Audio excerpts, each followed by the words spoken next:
just going for a little walk. And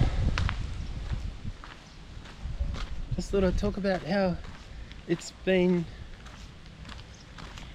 relief from the sort of, I mean, everyone goes through a stage in their life where they suffer anxiety, and it's usually going through all sorts of hard things or hardship, you know, just general living, general life, like jobs, and I mean, it could even be caused by the loss of your favourite dog. Or, you know, I remember suffering from anxiety years ago when I was younger, and I remember I was in the Crown Casino in Melbourne. I just so happened to be in there. I used to go to the clubs when I was younger in there, and I had this panic attack. And I remember I was just sitting at a bar, and this guy next to me said, "Are you having a panic attack?" And I was trying to sort of hide it, like I didn't even understand it, really. I didn't know. I thought I was maybe having a heart attack or something. And I said, "Yeah, I guess. I don't know. It's weird." And he said to me, "I was in the Vietnam War, and I used to suffer from panic attacks all the time." And I said, "Oh God, I've been through nothing like that. You know, I don't understand this." And he goes, "It's not about what you've been through. It's just, it all depends on, you know, your situation." He said, don't worry. Every time you have one, every time you suffer an attack, or you'll get stronger." And immediately I started feeling better. And I was just surprised. He was like a godsend to me, you know, this guy sitting next to me at a bar. And sweaty cup. Oh, look. They're working hard. That's cassava. They're growing.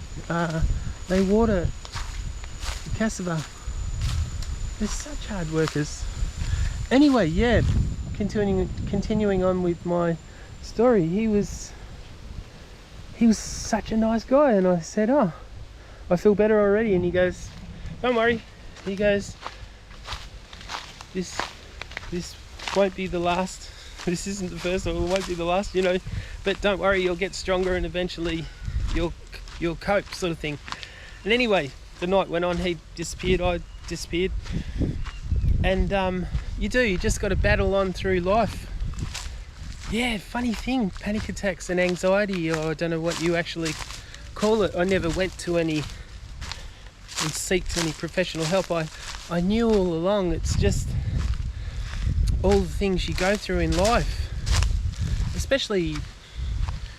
And I think at that time, you know, I'd walked away from a lot of things, like stopping. This is one thing that could happen to you too. You know, if you stop smoking dope when you're younger and you get on with your life and you work really hard. And I lost my dog. I lost, you know, a few things happen along the way.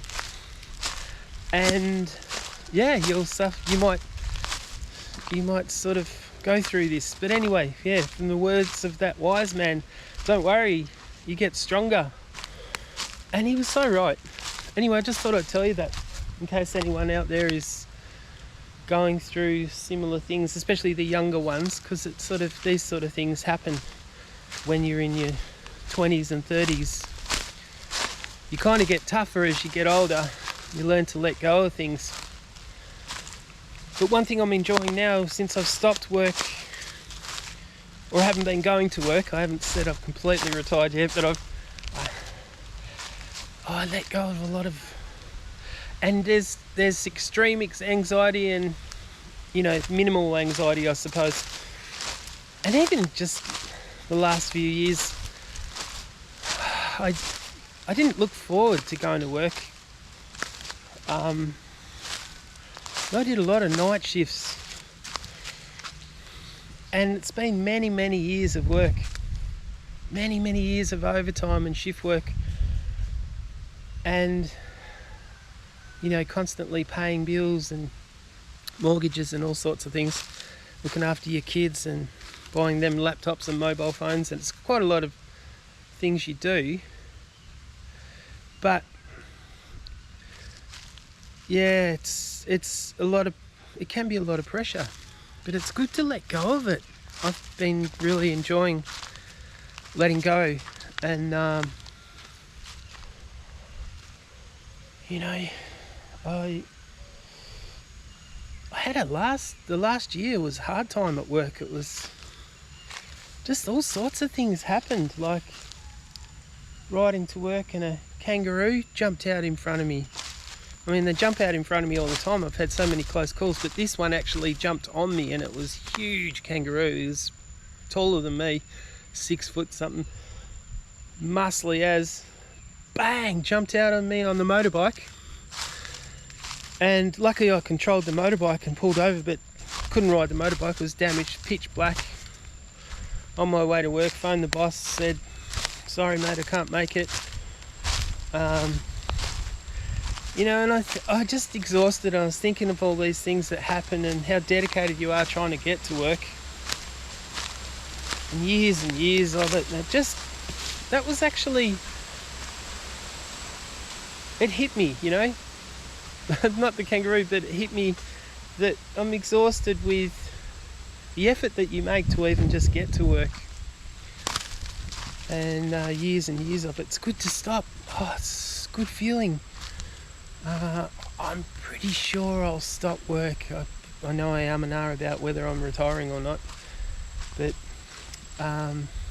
good to let go, I'll tell you, and just heal yourself, you know. I keep talking of this, I'm sorry. This is more like my therapy. I say it, YouTube's my therapy, but yeah. Anyway, and the next video I'll make, I wanted to talk about a few other things. I'll touch on it. Just making sure you keep up to date with all the rules and regulations of this government and what you should do when you retire. And I'm not a financial advisor, and I'm not up, completely up to date myself, but I keep reading bits and pieces, and it is quite confusing, the rules. But there is a thing. Where is it? Let's have a look, see if I can find it. Australian Working Life Residents, AWLR they call it. It's often misunderstood. It's not about how many years you've worked. It's about how many years you were an Australian resident between the ages of 16 and the pension age. So time spent living in Australia counts. So, it does affect people that are living overseas, after they've started receiving the age pension. So 35 years or more of Australian working life residency, generally base age pension continues at full rate. Less than 35 years, your pension is usually reduced proportionally. For example, someone with 20 years of Australian working life residence would generally receive 20 over 35 of the base pension after being overseas for more than 26 weeks. Yeah, so for me, I've lived in Australia for 45 years, and my Australian residence between the ages of 16 and age pension, I've met the 35-year requirement. So if I later choose to live in Thailand, it shouldn't reduce my age pension. So you still need to satisfy the normal income and assets tests. So